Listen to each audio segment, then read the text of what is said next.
మీలో ఎంతమంది weekly once chicken biryani తినడానికి ఇష్టపడతారు?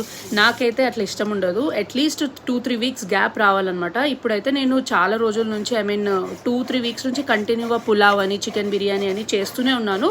సో ఇవాళ కూడా మార్నింగ్ చికెన్ తెచ్చినాక చికెన్ బిర్యానీ చేయమని అడిగారు పిల్లలు. నేనైతే అస్సలు చేయనని చెప్పాను. ఎందుకంటే లాస్ట్ ఒక 3 డేస్ కిందనే నేను పులావ్ చేసినాను అనమాట. మళ్ళీ చికెన్ బిర్యానీ అంటే అది తినబుద్ధి కూడా కాదు. పాలకూర ఉంది, పాలకు వేసి చికెన్ చేస్తానని చెప్పినాను. చాలా కోప్పడ్డాను అనమాట పిల్లల మీద, నేను చేసిందే తినాలని చెప్పేసి. సో వాళ్ళు కూడా ఇష్టంగా తిన్నారు. అట్లీస్ట్ ఈ విధంగానైనా లీఫీ వెజిటేబుల్స్ వాళ్ళకి వెళ్తాయి కదండి. సో ఇందులో మేతి యాడ్ చేసుకున్నా కానీ చాలా బాగుంటుంది. ఈ రెసిపీ నేను ఆల్రెడీ షేర్ చేసినాను ఛానల్లో, చూడండి. నార్మల్గా ఉల్లిగడ్డ అవన్నీ వేసేసి చికెన్ ఆనియన్స్ మంచిగా ఉడికిపోయిన తర్వాత అందులో ఉప్పు, కారం, పసుపు, పాలకూర, ఒక టొమాటో వేసి ఉడికించుకోవడమే. చాలా బాగుంటుంది. రైస్లో కానీ రోటీస్లో కానీ ట్రై చేయండి. పర్సనల్గా నాకు రైస్లోకి ఇష్టం అనమాట. సో మీరు నా ఛానల్ని ఫస్ట్ టైం చూస్తున్నట్లయితే సబ్స్క్రైబ్ చేసుకోండి అండ్ లైక్ కూడా చేసేయండి. బాయ్.